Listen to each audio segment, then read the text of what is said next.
Hello students, welcome back to my channel Triangle Studies. My name is Preet Singh and you are watching Triangle Studies Meet. ये crash course चल रहा है, ठीक है? Crash course वाली series चल रही है। ये breathing and exchange of gases का लेक्चर नंबर जो है वो सेकंड होने वाला है। आई होप आपने फर्स्ट लेक्चर जो है वो ध्यान से देख लिया होगा एंड कोई भी डाउट्स होंगे तो आप प्लीज़ कमेंट सेक्शन में मुझसे पूछ सकते हैं, ठीक है? एक्चुअल में मैंने हर लेक्चर में ये बोला था आपको कि टेलीग्राम जो है वो डल चुका होगा, बट मेरी टीम ने अभी तक जो है टेलीग्राम का लिंक जो है अभी तक लेक्चर्स में प्रोवाइड नहीं करा है, तो उसके लिए मैं माफ़ी चाहती हूँ, ठीक है? तो टेलीग्राम जो चैनल है उसके ऊपर वर्क चल रहा है, ठीक है? कुछ गड़बड़ी आ गई थी, इस वजह से टेलीग्राम चैनल जो है वो नहीं बन पाया है, ठीक है? तो एनिमल किंगडम के नोट्स भी एंड ब्रीदिंग के भी नोट्स जो हैं वो आपको जल्द से जल्द प्रोवाइड करने की कोशिश की जाएगी, ठीक है? अगर कोई थोड़ी-सी मतलब थोड़ी बहुत जो दिक्कतें आपको फेस करनी पड़ रही है उसके लिए मैं बहुत ज़्यादा माफ़ी चाहूँगी, ठीक है?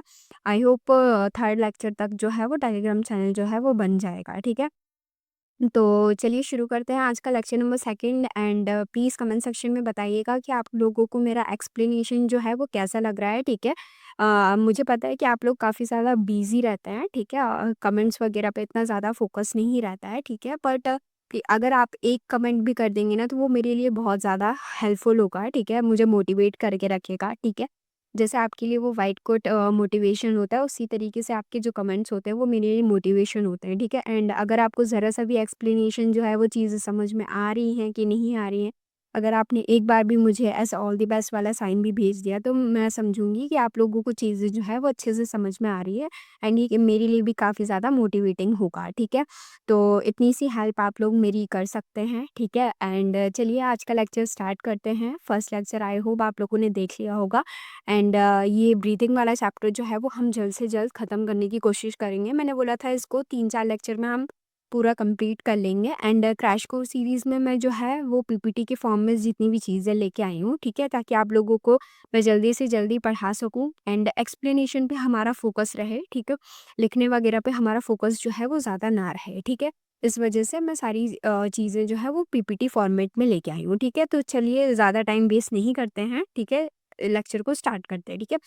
तो हमने पिछले लेक्चर्स में जो है वो लंग्स के बारे में पढ़ा था, ठीक है? प्लूरल फ्लूइड के बारे में पढ़ा था कि वो क्या होता है, ठीक है? उसके फंक्शंस पढ़े थे, उसके बाद लेक्चर जो है वो एंड हो गया था, ठीक है? तो आज हम कहाँ से स्टार्ट कर रहे हैं, ठीक है? हमने प्लूरल के बारे में पूरा पढ़ लिया था, प्लूरल फ्लूइड के बारे में उसके फंक्शंस वगैरह सब देख लिए थे, ठीक है?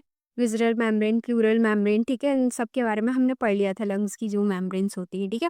आज हम पढ़ने वाले हैं ब्रीदिंग के बारे में, ठीक है? तो ब्रीदिंग एक्चुअल में होता क्या है, ठीक है? तो व्हाट इज़ ब्रीदिंग, ठीक है? ब्रीदिंग क्या होता है कि पल्मोनरी वेंटिलेशन, ठीक है? Movement of air into and out of the lungs, ठीक है? जो मूवमेंट होता है एयर का इन मतलब अंदर जाना एंड आउट यानी मतलब जब बाहर निकलती है लंग्स के, उसे हम क्या कह रहे हैं? ब्रीदिंग कह रहे हैं, ठीक है? ब्रीदिंग जो है वो 2 फेजेस में डिवाइडेड है। एक को हम बोलते हैं इंस्पायरेशन, इनहेलेशन, ठीक है? जब क्या होता है कि एयर एंटर करती है हमारे लंग्स में एंड एक्सपायरेशन जब हमारे लंग्स को क्या करती है एयर लीव करती है, ठीक है? इसे हम क्या बोलते हैं? एक्सपायरेशन बोलते हैं, ठीक है? अब देखिए रेस्पिरेशन एंड ब्रीदिंग में मैंने अपने फर्स्ट सेक्शन में बता दिया था, फिर भी यहाँ पे मैं एक बार फिर से बता देती हूँ कि रेस्पिरेशन जो कंप्लीट प्रोसेस अभी तक हमने पढ़ी है, ठीक है? किस तरीके से एयर जो है वो अंदर आई है, ठीक है? फेरिंग्स, लैरिंग्स, ट्रैकियास से होते हुए इस कंप्लीट प्रोसेस जो भी होती है, ठीक है? तो हम इसे क्या कह रहे थे रेस्पिरेशन कह रहे थे, ठीक है? किस तरीके से खाने का ब्रेकडाउन वगैरह होता है, ये सब रेस्पिरेशन के अंदर आता है, जिसे सेल्युलर रेस्पिरेशन भी बोलते हैं, ठीक है? बट ब्रीदिंग क्या होती है वो मैकेनिकल मूवमेंट को बोलते हैं जो एयर का होता है, ठीक है? अपने लंग्स के अंदर जो इंस्पायरेशन एंड एक्सपायरेशन इस प्रोसेस को हम क्या बोल रहे हैं? ब्रीदिंग बोल रहे हैं। जब हम हवा को सांस को लेते हैं एंड सांस को छोड़ते हैं तो इसे हम क्या कह रहे हैं? मेनली ब्रीदिंग कह रहे हैं। ये मैकेनिकल मूवमेंट को हम क्या कह रहे हैं? ब्रीदिंग कह रहे हैं, ठीक है? तो आई होप आप लोगों को अब क्लियर हो गया होगा, ठीक है? अब मैकेनिज्म ऑफ ब्रीदिंग देख लेते हैं। तो ब्रीदिंग जो है वो किस पे बेस है, ठीक है? बॉयल्स लॉ पे आपने फिजिक्स में थर्मोडायनेमिक्स चैप्टर्स में बॉयल्स लॉ के बारे में पढ़ा ही होगा, ठीक है? जो कि प्रेशर के इन्वर्सली प्रोपोर्शनल क्या होता है? वॉल्यूम होता है, ठीक है? वॉल्यूम अगर इंक्रीज होगा तो प्रेशर क्या हो जाएगा? डिक्रीज हो जाएगा क्योंकि इन्वर्सली प्रोपोर्शनल है, ठीक है?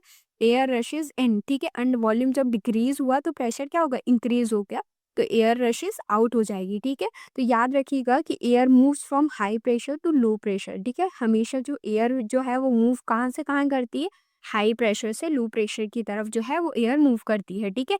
एंड बॉयल्स लॉ के अकॉर्डिंग जो है वो जो ब्रीथिंग का मैकेनिज्म है वो काम करता है। ठीक है, नेक्स्ट पे चलते हैं। ये मैकेनिज्म ऑफ ब्रीथिंग के जो ये डायग्राम दिए हैं इंस्पिरेशन एंड एक्सपिरेशन को, इसको अभी हम देखेंगे। ठीक है, नेक्स्ट पे चलते हैं। अब देख लेते हैं कौन कौन सी मसल इन्वॉल्व हैं। ठीक है, उसके बाद हम उस डायग्राम पे वापस आएंगे। ठीक है, देख लेते हैं सबसे पहले क्या कौन सी है primary muscles, main breathing muscles जैसे हम बोल रहे हैं। ठीक है, फर्स्ट कौन सी है डायफ्राम, जो कि बहुत ज़्यादा इंपॉर्टेंट है, ब्रीदिंग में बहुत ज़्यादा क्रूशियल रोल प्ले करती है। ठीक है, ये लोकेशन कहाँ पे, डोम शेप्ड मसल होती है, separate thorax from the abdomen, जो सेपरेट करके रखती है थोरक्स को एब्डोमेन से। Innervation phrenic nerve C3 C4 and C5। ठीक है, most important muscle for breathing 70% of the work. ठीक है, एंड ये 70% ब्रीदिंग में क्या अपना वर्क देती है, मतलब कोलैप करती है। ठीक है, एक तरीके से वर्क करती है। ठीक है, 70% मतलब 100% में से 70% तो डायफ्राम ही वर्क करता है। ठीक है, अब वो कैसे वर्क करता है वो हम अभी आगे पढ़ेंगे। ठीक है, एंड नेक्स्ट कौन सी मसल्स जो है वो ब्रीदिंग में काम करती है, एक्सटर्नल इंटरकोस्टल्स मसल्स। ठीक है, ये कहाँ पर प्रेजेंट होती है, बिटवीन रिब्स प्रेजेंट होती है 11th पेयर में। ठीक है, ये किस तरीके का डायरेक्शन करती है, डाउनवर्ड एंड फॉरवर्ड। ठीक है, डाउनवर्ड एंड फॉरवर्ड इनका डायरेक्शन होता है। ठीक है, ऑब्लिक जैसे बोलते हैं। ठीक है, एक्शन कैसा होता है, एलिवेटेड रिब्स लिफ्ट को जो रिब्स होती है उनको लिफ्ट अप करती है एंड आउट करती है। ठीक है, फॉर फोर्स इंस्पायरेशन। ठीक है, कभी कभी हम क्या करते हैं, फोर्सफुली एक्सपायर करते हैं। ठीक है, तो उसमें कौन सी मसल्स काम करती हैं, इंटरनल इंटरकोस्टल्स मसल्स। ठीक है, जिसे हम एब्डोमिनल मसल्स भी बोलते हैं। उसमें कौन से आती है मसल्स, रेक्टस एब्डोमिनस। ठीक है, external oblique, internal oblique and transverse abdominis. ठीक है, तो ये सारी मसल्स जो है वो ब्रीदिंग में क्या करती है, वर्क करती है। ठीक है, आई होप आपको समझ में आ गया होगा। ठीक है, अब हम स्टार्ट करने वाले हैं इंस्पायरेशन को, जिसे हम इनहेलेशन बोलते हैं। ठीक है, दो मैकेनिज्म हमें पढ़नी है, एक इंस्पायरेशन एंड एक्सपायरेशन, सांस लेना एंड सांस छोड़ना है। ठीक है, तो चलिए स्टार्ट करते हैं। ठीक है, इंस्पायरेशन जिसे हम इनहेलेशन भी बोलते हैं, ये एक एक्टिव प्रोसेस होती है। ध्यान रखिएगा, ये क्वेश्चन पूछा जाता है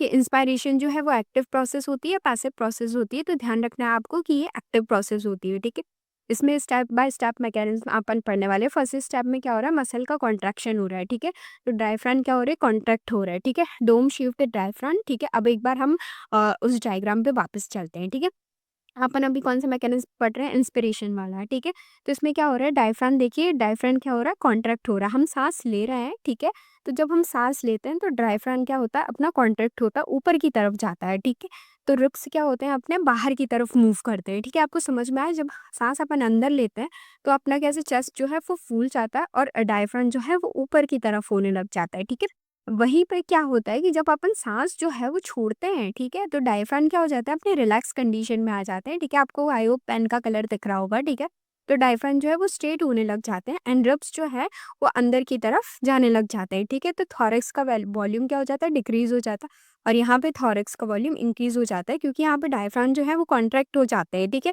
तो इस वजह से थॉरेसिक वॉल्यूम जो है वो इंक्रीज हो जाता है, बट यहाँ पे डायफ्राम जो है वो रिलैक्स कंडीशन में आ जाता है, इसलिए थॉरैक्स वॉल्यूम जो है वो डिक्रीज हो जाता है। ठीक है, तो आई होप आपको समझ में आ गया होगा। ठीक है, हम वापस इंस्पिरेशन वाले टॉपिक पे चलते हैं। ठीक है, तो क्या हुआ कि डोम शेप डायफ्राम जो है वो फ्लैटेंड एंड मूव डाउनवर्ड। ठीक है, डाउनवर्ड हो गया। ठीक है, increases vertical dimension of the thoracic cavity. ठीक है, contribute most to the inspiration. ठीक है, डायफ्राम ऑब्वियस सी बात है, बहुत ज़्यादा डायफ्राम जो है वो क्या करता है, इंस्पायरेशन में कॉन्ट्रैक्ट मतलब कंट्रीब्यूट करता है। ठीक है, एक्सटर्नल इंटरकोस्टल मसल क्या करती है, कॉन्ट्रैक्ट करती है। ठीक है, पुल रिब्स अपवर्ड एंड आउटवर्ड। ठीक है, ऊपर की तरफ एंड अंदर की तरफ बार बार क्या करती है, रिब्स को अंदर बाहर करती है। ठीक है, स्टर्नम जो है वो किस तरफ, जो स्टर्नम आपने पढ़ा होगा लोकोमोशन एंड मूवमेंट वाले चैप्टर पे। ठीक है, स्टर्नम कैसा होता है, अपना फॉरवर्ड की तरफ मूव करता है। ठीक है, इंक्रीजेस एंटीरियर पोस्टीरियर डायमीटर, यानी जो अपना फ्रंट बैक का डायमीटर होता है वो कैसा हो जाता है, इंक्रीज हो जाता है। ठीक है, एंड लेटरल डायमीटर भी क्या हो जाता है, इंक्रीज होता है। ठीक है, स्टेप 2 क्या हो रही है, थोरैसिक कैविटी वॉल्यूम क्या होती है, इंक्रीज हो जाती है। ठीक है, मैंने आपको बताया था कि जब डायफ्राम कॉन्ट्रैक्ट होता है तो वॉल्यूम क्या हो जाता है, अपना इंक्रीज हो जाता है। तो ऑब्वियस सी बात है, जब वॉल्यूम इंक्रीज होता है तो प्रेशर क्या होता होगा, डिक्रीज होता होगा। ठीक ठीक है, तो due to diaphragm moving down, ठीक है, ribs moving up and out. ठीक है, तो थोरैसिक वॉल्यूम क्या हो गया, इंक्रीज हो गया। ठीक है, तो लंग्स क्या होंगे, एक्सपेंड होंगे। ठीक है, lungs are the stuck to chest wall via pleural fluid.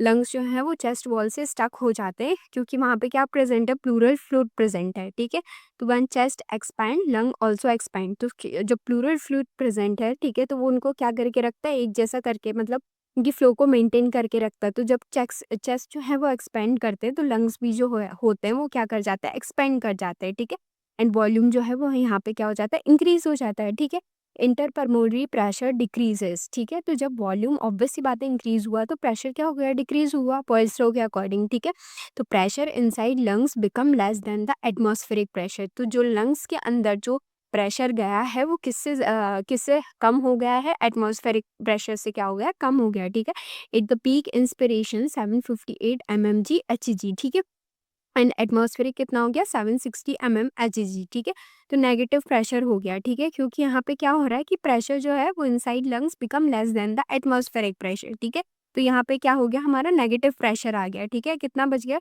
758 mmHg हो रहा है, और यहाँ पे एटमॉस्फेयर में कितना है, 760 mmHg हो रहा है। ठीक है, तो मैं बहुत ज़्यादा फास्ट बोल रही हूँ ना, इसलिए थोड़ा सा अटक जाता है। ठीक है, तो सॉरी इसके लिए। ठीक है, नेगेटिव प्रेशर क्या हो गया अपने यहाँ पे 2 mmHg जो है वो बच गया। ठीक है, तो इसी वजह से यहाँ पे क्या हो गया, नेगेटिव प्रेशर बच गया। ठीक है, स्टेप नंबर 5 पे क्या हो रहा है, air rushes into the lungs. ठीक है, तो एयर का फ्लो किधर हो रहा है, हाई प्रेशर से। ठीक है, हाई प्रेशर कहाँ पे, एटमॉस्फेयर में है। ठीक है, तो लो प्रेशर किससे माना है अपन ने, लंग्स को माना है। ठीक है, तो यहाँ पे इंस्पायरेशन वाली प्रोसेस जो है वो कंप्लीट हो जाती है। ठीक है, तो आई होप आप लोगों को समझ में आया होगा। डायफ्राम क्या कर रहे थे, यहाँ पे कॉन्ट्रैक्ट कर रहे थे। ठीक है, रिब्स जो है वो अंदर बाहर होते जा रहे थे। ठीक है, तो अपना थोरैसिक वॉल्यूम क्या हो गया, इंक्रीज हो गया। ठीक है, तो ऑब्वियस सी बात है वॉल्यूम जब इंक्रीज होगा तो प्रेशर क्या हो जाता है, डिक्रीज हो जाता है अपना यहाँ पे बॉयल्स के अकॉर्डिंग। ठीक है, और लंग्स क्या हो जाते हैं, यहाँ पे एक्सपेंड कर जाते हैं। ठीक है, due to pleural fluid present होने की वजह से जब चेस्ट इंक्रीज होता है तो लंग्स भी जो है वो अपने इंक्रीज हो जाते हैं। ठीक है, और प्रेशर जो है वो नेगेटिव प्रेशर आता है यहाँ पे। ठीक है, एयर का मूवमेंट कैसा होता है, high pressure to low pressure. ठीक है, हाई प्रेशर किसे माना है अपन ने, एटमॉस्फेरिक प्रेशर को। ठीक है, लो प्रेशर कहाँ पे होता है, लंग्स की तरफ। ठीक है, तो मूवमेंट कैसा हुआ, हाई टू लो प्रेशर जो है वो इंस्पिरेशन का मूवमेंट होता है। ठीक है, समरी ऑफ इंस्पिरेशन यहाँ पे एक मैंने शॉर्ट में लिख दिया है। ठीक है, पूरा जितना अभी अपन ने पढ़ा है। ठीक है, क्या हो रहा है, डायफ्राम जो है वो कॉन्ट्रैक्ट हो रहा है। ठीक है, डायफ्राम जो है वो कॉन्ट्रैक्ट हो रहा है, ऐसे इस तरीके से हो रहा है। ठीक है, इस तरीके से का शेप ले रहा है। ठीक है, और एक्सटर्नल इंटरकोस्टल मसल जो है वो रिब्स क्या है, ऊपर की तरफ जा रही है। ठीक है, तो थोरैसिक वॉल्यूम क्या हो गया, इंक्रीज हो गया, और लंग्स का वॉल्यूम भी क्या हो गया, इंक्रीज हो गया। ठीक है, चेस्ट वो जो है वो इंक्रीज हो रही थी ना, एक्सपेंड कर रही थी, तो लंग्स भी क्या है, एक्सपेंड कर रहे थे, क्योंकि वॉल्यूम जो है क्या हो रहा है, थोरैसिक वॉल्यूम इंक्रीज हो रहा है, इस वजह से लंग्स भी जो है वो इंक्रीज होगा, और प्रेशर क्या हो जाता है, डिक्रीज हो जाता है। ठीक है, नेगेटिव प्रेशर हो जाता है। ठीक है, तो एयर फ्लोज इन, यानी एयर जो है वो अंदर की तरफ आ रही है। ठीक है, याद रखना है आपको, इंस्पिरेशन जो है वो एक्टिव प्रोसेस होती है, रिक्वायर मसल कॉन्ट्रैक्शन, एनर्जी यहाँ पे नीड होती है। ठीक है, muscle work to create negative pressure, और यहाँ पे नेगेटिव प्रेशर भी होता है। ठीक है, पूरे यहाँ पे इंस्पिरेशन की प्रोसेस जो है वो लिखी गई है। ब्रेन ने सिग्नल दिया रेस्पिरेटरी सेंटर को, सेंड सिग्नल। ठीक है, फ्रेनिक नर्व। ठीक है, C3 C4 एंड C5। ठीक है, डायफ्राम जो है वो कॉन्ट्रैक्ट हुए, move down, and intercostal nerves. ठीक है, एक्सटर्नल इंटरकोस्टल कॉन्टैक्ट हुए, ribs moves up and out. ठीक है, थोरैसिक वॉल्यूम क्या हो गया, इंक्रीज हो गया, लंग वॉल्यूम भी इंक्रीज हो गया। ठीक है, तो प्रेशर क्या होगा, डिक्रीज हो जाएगा। ठीक है, प्रेशर ग्रेडियंट क्रिएट क्या कर दिया इनने, एटमॉस्फेयर को जो है वो ज़्यादा हो गया, मतलब हाई हो गया। ठीक है, हाई प्रेशर हो गया, एंड लंग्स में क्या हो गया, लो प्रेशर हो गया। ठीक है, तो air flows in 500 ml in the normal breath. ये 500 ml इन नॉर्मल ब्रीथ ये अभी हम बाद में समझेंगे। ठीक है, नेक्स्ट पे चलते हैं। ठीक है, अब हम एक्सपायरेशन की बात कर लेते हैं। ठीक है, आई होप अभी तक आपको इंस्पायरेशन हमने जितना भी पढ़ा है, ठीक है, अभी तक देखिए हमने ब्रीदिंग स्टार्ट किया। ठीक है, उसकी सारी मसल्स वगैरह के बारे में, सबके बारे में जाना, कौन कौन सी मसल्स जो है वर्क करती है। ठीक है, फिर हमने एक डायग्राम देखा। ठीक है, फिर उसके बाद हमने इंस्पायरेशन प्रोसेस जो है वो स्टार्ट करी। ठीक है, एंड 5-6 स्टेप्स में ये पूरी प्रोसेस थी। ठीक है, एंड उसके बाद क्या हुआ था कि इंस्पायरेशन हुआ, फिर उसकी मैंने आपको समरी भी दी। ठीक है, क्या हो गया, थोरैसिक वॉल्यूम जो है वो इंक्रीज हो जाता है। ठीक है, डायफ्राम कॉन्ट्रैक्ट करते हैं, लंग्स का वॉल्यूम भी इंक्रीज होता है, प्रेशर क्या हो गया, डिक्रीज हो गया, नेगेटिव प्रेशर बन गया। ठीक है, तो हाई से लो की तरफ जो है वो क्या कर रही, एयर फ्लो कर रहा है, तो एटमॉस्फेरिक प्रेशर जो है वो ज़्यादा है लंग के कंपैरिजन में। ठीक है, तो ये अपनी पूरी इंस्पायरेशन प्रोसेस जो है वो यहाँ पे कंप्लीट हो गई। ठीक है, अब हम एक्सपायरेशन की तरफ चलते हैं, अब हम सांस छोड़ने के ऊपर चलते हैं। ठीक है, तो यहाँ पे क्या हो रहा है, जब हम एक बार फिर से डायग्राम की तरफ चलते हैं। ठीक है, जस्ट अ सेकेंड। हाँ, तो ये अपना डायग्राम आ गया है। यहाँ पे क्या हो रहा है, डायफ्राम रिलैक्स कंडीशन में आ रहा है। ठीक है, स्ट्रेट कंडीशन में आ रहा है, तो थोरैसिक वॉल्यूम क्या हो रहा है, यहाँ पे डिक्रीज हो रहा है, एंड रिब्स एंड स्टर्नम जो है वो अंदर की तरफ जा रहे हैं, ठीक है। तो हम फिर से इस पे चलते हैं, ठीक है। क्या हो रहा है यहाँ पे, देखिए मसल जो है वो रिलैक्सेशन कंडीशन में आ रहा है, ठीक है। डायफ्राम जो है वो रिलैक्स हो गए, ठीक है। Return to original dome shape, ठीक है, वो अपने ओरिजिनल डोम शेप में आ रहे हैं, ठीक है। मूव्स अपवर्ड, ठीक है। डिक्रीजेज वर्टिकल डायमेंशन, ठीक है, उनका वर्टिकल डायमेंशन क्या हो रहा है, डिक्रीज हो गया। अब एक्सटर्नल इंटरकोस्टल मसल्स भी जो है वो रिलैक्स हो रही हैं, ठीक है। Ribs moves downward and inward, जो रिब्स का मूवमेंट हो रहा है वो कैसा हो रहा है, डाउनवर्ड एंड इनवर्ड हो रहा है, ठीक है। Return to the original position, ठीक है, ड्यू टू द ग्रेविटी, ठीक है। Elastic recoil of the costal cartilage, ठीक है, ग्रेविटी की वजह से क्या हो रहा है, इलास्टिकली रिकॉइल हो रहा है कोस्टल कार्टिलेजेस, ठीक है। नो मसल कॉन्ट्रैक्शन नीडेड, यहाँ पे कोई मसल का कॉन्ट्रैक्शन नहीं हो रहा है, ठीक है। स्टेप 2 में क्या हुआ, थोरेसिक कैविटी वॉल्यूम क्या हो रहा है, यहाँ पे डिक्रीज हो रहा है, ठीक है, क्योंकि डायफ्राम क्या आ रहा है, रिलैक्स कंडीशन में आ रहा है, और एक्सटर्नल इंटरकोस्टल मसल्स भी क्या आ रही है, रिलैक्स कंडीशन में आ रही है ड्यू टू ग्रेविटी, ठीक है। कोई कॉन्ट्रैक्शन नहीं हो रहा है, तो डायफ्राम जो है वो मूव अप हुआ, रिब्स जो है मूव डाउन हुए, ठीक है। तो थोरेसिक वॉल्यूम क्या हो गया, यहाँ पे डिक्रीज हो गया, ठीक है। लंग्स जो है वो रिकॉइल हो गए, यहाँ पे इलास्टिकली रिकॉइल हो रहा है ऑफ द लंग टिश्यू, तो elastic fibre in the alveolus alveolar walls recoils, तो लंग्स का वॉल्यूम जो है वो डिक्रीज हो गया है, ठीक है। स्टेप नंबर 4 में क्या हुआ, बिल्कुल जस्ट उसका अपोजिट है, ठीक है। अगर आपने इंस्पायरेशन वाला प्रोसेस जो है वो अच्छे से समझ लिया, तो आपको ऑब्वियस सी बात है एक्सपायरेशन वाला प्रोसेस भी है जो है वो अच्छे से समझ में आ जाएगा, इसीलिए मैंने जल्दी जल्दी आपको बता दिया है, ठीक है। ऐसा नहीं मैंने कोई भी चीज़ जल्दी-जल्दी बताई है, ठीक है। एंड किसी को अगर मेरे लेक्चर की स्पीड जो है वो थोड़ी ज़्यादा लगती है तो थोड़ा कम करके देख ले, एंड किसी को थोड़ा कम लगती है तो वो ज़्यादा करके देख ले। एंड मेरे हिसाब से तो ज़्यादातर लोग जो है वो थोड़ी स्पीड में ही लेक्चर को देखते हैं, ठीक है। क्योंकि हमारे पास अभी इतना टाइम नहीं है कि हम लेक्चर में ही ज़्यादा ज़्यादा टाइम दें, ठीक है। तो मेरी मानिए कि थोड़ा-सा आप लेक्चर को 1.5x में देख सकते हैं, ठीक है, अपने लेक्चर को, ठीक है। क्योंकि मैं भी लेक्चर डालने के बाद जो है वो अपने लेक्चर को एक बार देखती हूँ, ठीक है, कि कोई मिस्टेक वगैरह तो नहीं हुई है, ठीक है। तो इसलिए मैं एक बार अपने लेक्चर को जो है वो एक बार वॉच कर लेती हूँ, ठीक है। तो चलिए हाँ, back to the topic. Step number 4 पे क्या हो रहा था, इंटरपल्मोनरी प्रेशर जो है वो इंक्रीज हुआ, ठीक है। ऑब्वियस सी बात है, जब वॉल्यूम डिक्रीज हुआ, लंग्स का वॉल्यूम जो है वो डिक्रीज हो रहा है ड्यू टू द ग्रेविटी, ठीक है। थोरेसिक वॉल्यूम जो है वो डिक्रीज हो रहा है क्योंकि डायफ्राम जो है वो रिलैक्स कंडीशन में आ गए, ठीक है। मसल्स जो है वो रिलैक्स कंडीशन में आ रही है, तो यहाँ पे क्या होगा, जब वॉल्यूम डिक्रीज हो रहा है तो प्रेशर क्या है, इंक्रीज हो जाएगा बॉयल्स लॉ के अकॉर्डिंग, ठीक है। तो प्रेशर जो है वो inside lungs become greater than the atmospheric pressure, ठीक है। तो अब क्या हो रहा है, लंग्स के अंदर जो प्रेशर है वो ज़्यादा है एज कम्पेयर टू एटमॉस्फेयर, ठीक है। At the peak expiration 763 mmHg and atmosphere में कितना है, 760 mmHg, ठीक है। तो पॉजिटिव प्रेशर हुआ यहाँ पे 3 mmHg का, ठीक है। स्टेप नंबर 5 पे क्या हुआ, एयर इज फोर्स्ड आउट, और एयर जो है वो बाहर की तरफ हमने छोड़ दी, ठीक है। तो मतलब सांस छोड़ दी, तो air flows from high pressure, यानी अब हाई प्रेशर कहाँ पे, लंग्स में, एंड लो प्रेशर कहाँ पे, एटमॉस्फेयर पे, ठीक है। तो एक्सपायरेशन प्रोसेस जो है वो यहाँ पे कंप्लीट हुआ, ठीक है। एक बार फिर से हम इसको समराइज फॉर्म में देख लेते हैं, ठीक है। क्या हुआ, डायफ्राम जो है वो रिलैक्स कंडीशन में आए, ठीक है, स्ट्रेट कंडीशन में आए, एक्सटर्नल इंटरकोस्टल मसल्स जो हैं वो भी रिलैक्स कंडीशन में आए, रिब्स जो है वो अपवर्ड एंड डाउनवर्ड मूव कर रहे हैं, ठीक है। थोरेसिक वॉल्यूम क्या हो गया, डिक्रीज हो गया ड्यू टू द ग्रेविटी, ठीक है। एंड लंग वॉल्यूम भी जो है वो डिक्रीज हो गया, इलास्टिक रिकॉइल हो गया, ठीक है। इंटरपल्मोनरी प्रेशर जो है वो इंक्रीज हो रहा है, क्योंकि वॉल्यूम जो है वो डिक्रीज हो रहा है, तो प्रेशर ऑब्वियस सी बात है इंक्रीज होगा ड्यू टू बॉयल्स लॉ, ठीक है। और एयर इस तरीके से क्या हो गई, अपनी बॉडी से जो है वो बाहर चली गई, ठीक है। अब की पॉइंट्स देख लेते हैं। Normal expiration is a passive process, जो नॉर्मल एक्सपायरेशन होती है वो पैसिव प्रोसेस होती है, एंड इंस्पायरेशन जो है वो एक्टिव प्रोसेस होती है, ठीक है। यहाँ पे कोई मसल का कॉन्ट्रैक्शन नहीं होता क्योंकि रिलैक्स कंडीशन में होती है यहाँ पे चीज़ें, ठीक है। यहाँ पे कोई एनर्जी की रिक्वायरमेंट नहीं है, ठीक है, क्योंकि मसल्स जो है वो रिलैक्स स्टेट में है, ठीक है। Elastic recoil of the lungs due to the gravity, ठीक है, ग्रेविटी हो रही है यहाँ पे, surface tension in the alveoli present है, ठीक है। अब ये पूरा देख लेते हैं, ठीक है। ब्रेन ने जो है वो सिग्नल स्टॉप कर दिए, डायफ्राम जो है वो रिलैक्स कंडीशन में आ गए, move up and dome shape अपने ओरिजिनल शेप में आ गए, ठीक है। एक्सटर्नल इंटरकोस्टल्स रिलैक्स हो गए, रिब्स जो है वो मूव डाउन एंड इन, ठीक है। थोरेसिक वॉल्यूम डिक्रीज हो गया, लंग जो है वो इलास्टिकली रिकॉइल हो गया एंड कंप्रेस हो गए, और इसकी वजह से उनका भी वॉल्यूम क्या हो गया, डिक्रीज हो गया, ठीक है। प्रेशर जो है वो इंक्रीज हो गया, ठीक है। तो क्या हो गया, लंग्स का प्रेशर जो है वो ज़्यादा हो गया as compare to atmospheric pressure, ठीक है। प्रेशर ग्रेडियंट रिवर्स, लंग का प्रेशर जो है वो ज़्यादा हो गया एटमॉस्फेयर से, तो एयर जो है वो फ्लोज आउट, ठीक है, इन नॉर्मल ब्रीथ, ठीक है। नेक्स्ट पे चलते हैं। आपको पूरा एक्सपायरेशन एंड इंस्पायरेशन मैंने अच्छे से डिटेल में समझा दिया। आपको कोई भी डाउट्स होंगे तो आप प्लीज़ अभी मुझसे कमेंट सेक्शन में पूछ सकते हैं, एंड मैं जल्द से जल्द कोशिश करूँगी कि टेलीग्राम का चैनल का लिंक जो है वो मैं जल्द से जल्द आप लोगों को प्रोवाइड कर दूँ, ठीक है? एंड चलिए शुरू करते हैं फिर से, ठीक है? Role of external intercostal muscles, ठीक है? आप लोगों को अच्छा तो लग रहा है ना लेक्चर? क्योंकि देखिए हमारे सामने यहाँ पे कोई रहता नहीं है, ठीक है? कि हमें जो है वो हमारी गलतियों पे, या मतलब किस तरीके से हम समझा रहे हैं, ज़्यादा तेज़ समझा रहे हैं कि ज़्यादा कैसे समझा रहे हैं, कोई हमें बताने वाला नहीं रहता है। तो सिर्फ़ आपके बता कौन-सी चीज़ सकती है, आपके कमेंट्स। तो प्लीज़ मेरी दिल से रिक्वेस्ट है कि प्लीज़ आप मेरे लिए एक कमेंट तो ज़रूर छोड़ सकते हैं, ठीक है? कि आपको लेक्चर जो है वो कैसा लग रहा है, ठीक है? समझ में आ रहा है एक्सप्लेनेशन की नहीं, बहुत ज़्यादा फ़ास्ट तो नहीं हो रहा है या बहुत ज़्यादा स्लो तो नहीं हो रहा। प्लीज़ आप मुझे बता सकते हैं, ठीक है? कोई एक भी कमेंट कर देगा तो चलेगा, ठीक है? एंड आप लोग ये भी बता सकते हैं कि आप लोगों को लेक्चर का जो टाइमिंग है कब चाहिए, ठीक है?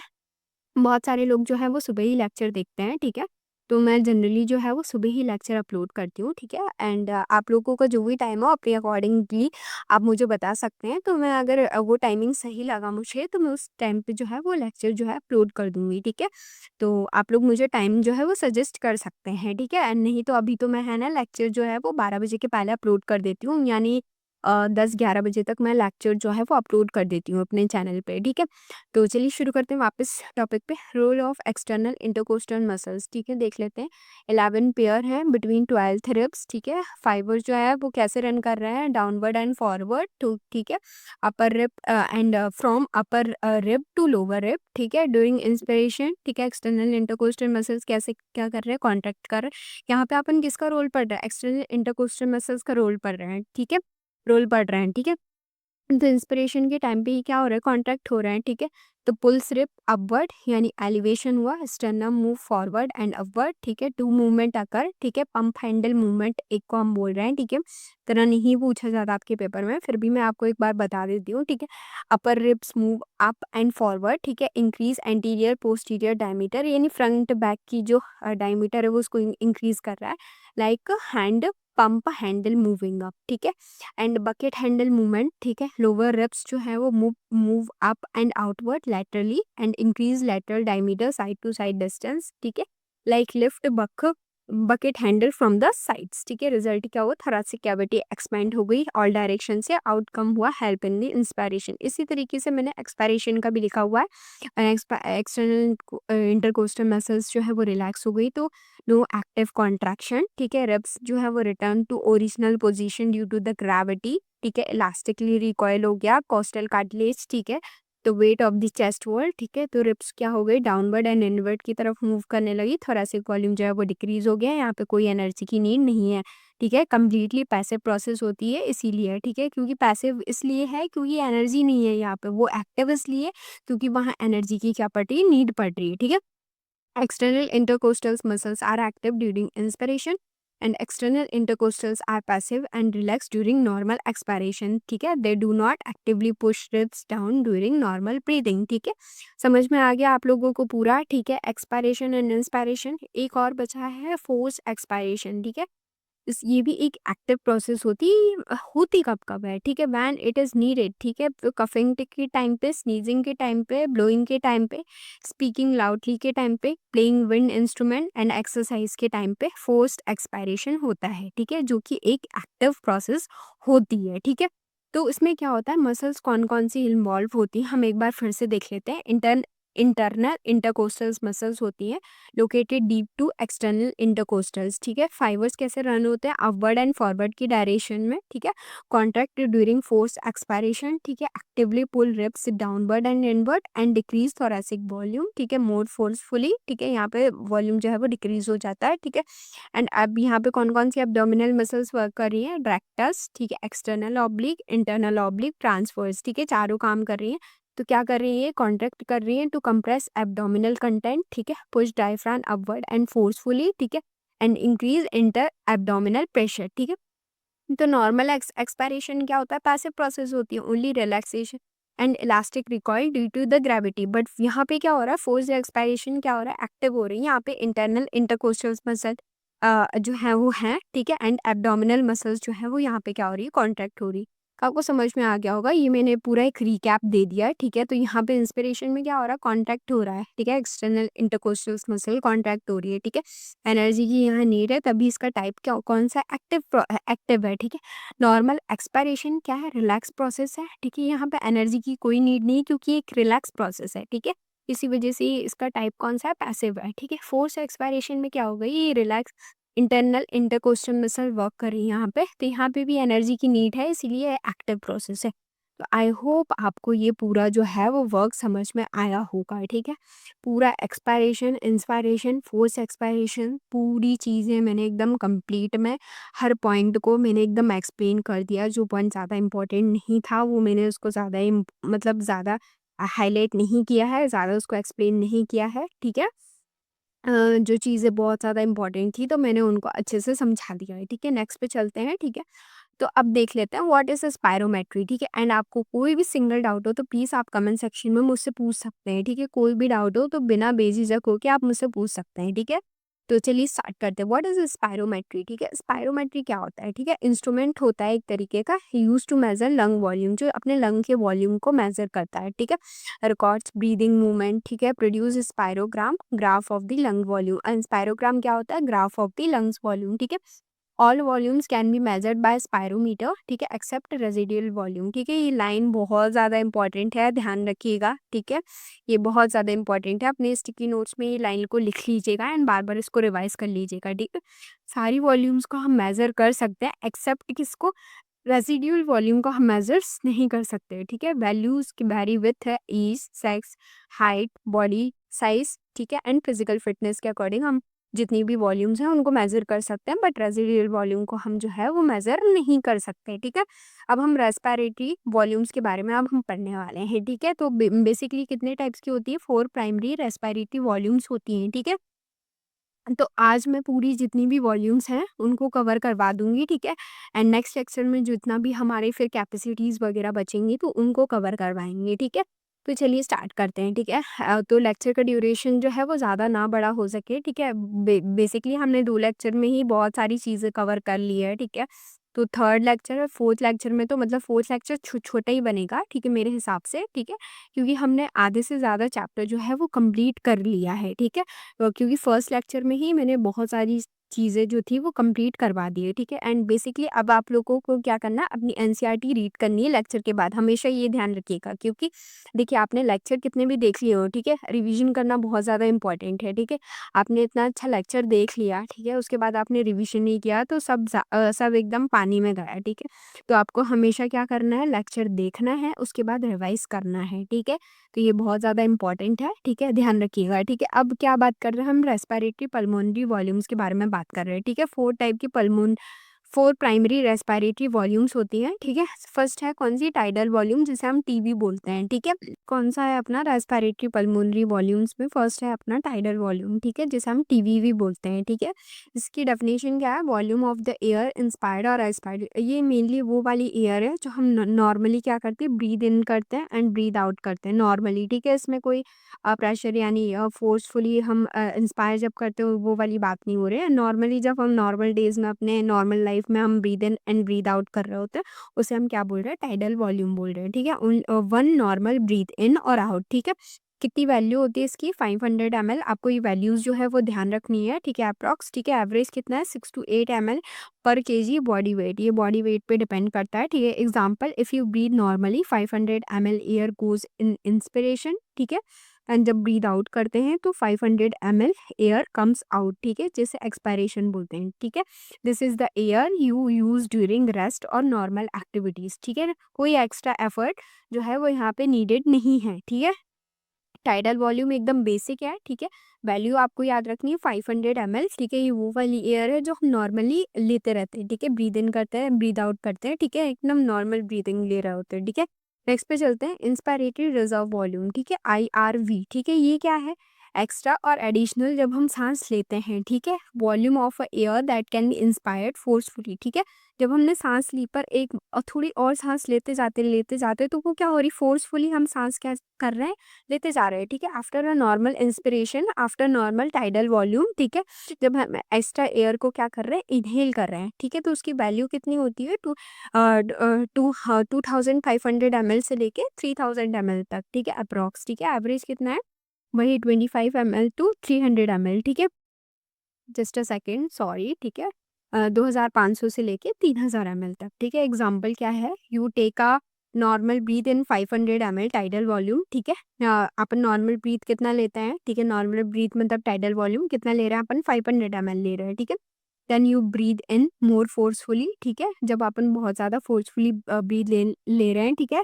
एक्स्ट्रा एयर को हम क्या बोल रहे हैं, इस एक्स्ट्रा एयर को ही हम IRV बोल रहे हैं, इंस्पायरेटरी रिजर्व वॉल्यूम बोल रहे हैं, ठीक है, जो कितनी है, इसकी वैल्यू कितनी है, 2500 ml से लेके 3000 ml तक, ठीक है, this is your extra capacity for inspiration, ठीक है, यूज ड्यूरिंग एक्सरसाइज और डीप ब्रीथिंग, ठीक है, ये एयर हम जब लेते हैं जब हम ब्रीदिंग कर रहे होते हैं, मतलब एक्सरसाइज कर रहे होते हैं और डीप ब्रीदिंग वगैरह कर रहे होते हैं, ठीक है, नेक्स्ट पे चलते हैं, अब हम क्या करते हैं, देखिए अब हमने एक्स्ट्रा सांस ली पर एक्स्ट्रा सांस हम छोड़ते भी हैं, ठीक है, तो उसको क्या बोल रहे हैं हम, एक्सपायरेटरी रिजर्व वॉल्यूम, जिसे ERV बोलते हैं, ठीक है, एक्स्ट्रा, जस्ट अ सेकंड, मेरा कैमरा जो है वो थोड़ा गिर रहा था, ठीक है, तो इसमें क्या हो रहा है, एक्स्ट्रा एडिशनल वॉल्यूम हो रही है of air that can be expired, ठीक है, फोर्सफुली, ठीक है, आफ्टर अ नॉर्मल एक्सपायरेशन, हमने नॉर्मली जितनी सांस छोड़ी है उसके बाद जो है वो नॉर्मली हम कितनी tidal volume, just a second, camera थोड़ा सा हिल रहा था, ठीक है, जस्ट अ सेकंड, हाँ, ठीक है, तो यहाँ पे क्या हो रहा है कि नॉर्मल टाइडल वॉल्यूम जो है वो क्या हो रही है, देखिए अब हमने क्या कर लिया, सांस जो है वो अपन ने ली, ठीक है, फिर उसके बाद हमने एक्स्ट्रा सांस ली, ठीक है, अब हमने सांस छोड़ी पर एक्स्ट्रा सांस और छोड़ी, तो उसे हम क्या बोल रहे हैं यहाँ पे, एक्सपायरेटरी रिजर्व वॉल्यूम बोल रहे हैं, ठीक है, जो हमने एक्स्ट्रा में सांस जो है वो छोड़ी, ठीक है, तो ये कितनी होती है, 1000 से लेके 1100 ml तक होती है, ठीक है, 1000 टू 1100 ml एवरेज होती है, ठीक है, you breathe out normally, normally हम कितना ब्रीथ आउट करते हैं, 500 ml, ठीक है, और कितना ब्रीथ इन करते हैं, 500 ml, ठीक है, then you breathe out more forcefully, ठीक है, एक्स्ट्रा पुश, ठीक है, दिस एक्स्ट्रा एयर एक्सपेल्ड, इसे हम ERV बोलते हैं, जो 1000 ml से लेके 1100 ml तक होती है, ठीक है, air you can still push out after normal expiration, use during force expiration, coughing and bowling के टाइम पे होता है, ठीक है, अब रेजिडियल वॉल्यूम, ये बहुत ज़्यादा इंपॉर्टेंट है, बहुत बहुत ज़्यादा इंपॉर्टेंट है, ठीक है, इसमें 5-6 स्टार्स मार्क कर लीजिएगा, बहुत बार पूछा गया है, ठीक है, ये क्या होती है, volume of air remain in the lungs, ठीक है, even after maximum forceful expiration, ठीक है, ये वो एयर है जो अपने लंग्स में हमेशा प्रेजेंट होती है, ठीक है, बच जाती है, चाहे हम कितना भी सांस को हम छोड़ दें, ठीक है, इनहेल एक्सेल, मतलब पूरी ताकत लगा के भी एक्सेल करेंगे तब भी ये रेजिडियल वॉल्यूम जो है वो अपने लंग्स को छोड़ के नहीं जाती, ठीक है, air that can not B expelled from the lungs, ठीक है, इसकी वैल्यू कितनी होती है, 1100 से लेके 1200 ml तक, ठीक है, अप्रोक्स एवरेज भी इतनी होती है, 1100 से 1200 ml, ठीक है, you breathe in maximum deep breath, ठीक है, you breathe out as much as possible, ठीक है, चाहे कितना भी मैक्सिमम ब्रीथ इन कर लो, मैक्सिमम ब्रीथ आउट कर लो, पर ये रेजिडुअल वॉल्यूम जो है वो अपने एयर लंग्स को छोड़ के नहीं जाती, still 1200 ml air remains in the lungs, जिसे हम क्या बोल रहे हैं, RV, रेजिडुअल वॉल्यूम, ठीक है, ये क्यों इंपॉर्टेंट होती है, ताकि ये एल्वुलर जो कोलैप्स, एल्वुलर जो है वो कोलैप्स ना हो सके, इसलिए जो एयर है वो प्रेजेंट होती है, ठीक है, एल्वुलाई जो है इनको ओपन रहे, ठीक है, इंश्योर कंटिन्यू गैशियस एक्सचेंज, ताकि कंटिन्यूसली क्या हो रहा है, गैशियस एक्सचेंज होता रहे इवन बिटवीन ब्रीथ्स, ठीक है, मेंटेन लंग स्ट्रक्चर, ठीक है, मेंटेन क्या करके रखती है, लंग स्ट्रक्चर को, ठीक है, नेक्स्ट पे चलते हैं, ठीक है, can not B measured by spirometer, याद रखिएगा मैंने स्टार्टिंग में ही बता दिया था, सारी जो वॉल्यूम्स है वो मेजर हो सकती हैं एक्सेप्ट रेजिडुअल वॉल्यूम, ठीक है, मेजर्ड ये जो है स्पेशल टेक्निक से मेजर की जाती है, ठीक है, this is only volume that spirometer can not be measure, ठीक है, अब हम कैपेसिटीज जो है वो नेक्स्ट लेक्चर पे कवर करेंगे, ठीक है, अभी हमने आज का लेक्चर जो है वो बहुत ज़्यादा बड़ा ना हो जाए, ठीक है, एंड मैं ऐसे ही चाहती हूँ कि आप लोगों को थोड़े से लेक्चर के ड्यूरेशंस जो हैं वो थोड़े छोटे ही मिले, ठीक है, ताकि आप लोग जल्दी से जल्द रिवाइज़ करें, ठीक है? एंड दूसरे सब्जेक्ट्स पे भी बराबर का फ़ोकस कर पाएँ, ठीक है? क्योंकि हमें सारे सब्जेक्ट्स लेके चलने पड़ेंगे, नहीं तो हम इतना अच्छा स्कोर नहीं कर पाएँगे और हमारे हाथ से कॉलेज भी छूट जाएगा, ठीक है? ये बोलने वाली बात हो गई कि हमें बायो में ही बहुत ज़्यादा स्कोर अच्छा करना है, ठीक है? मेनली बहुत सारे लोगों की बायो अच्छी भी होती है, ठीक है? बट उनकी फिज़िक्स एंड केमिस्ट्री में थोड़ा गड़बड़-गड़बड़ रहता है, तो मैं चाहती हूँ कि आप लोग बायो को छोड़ें ना, ठीक है? जिनकी अच्छी है वो भी नहीं एंड जिनकी नहीं अच्छी है वो भी नहीं, ठीक है?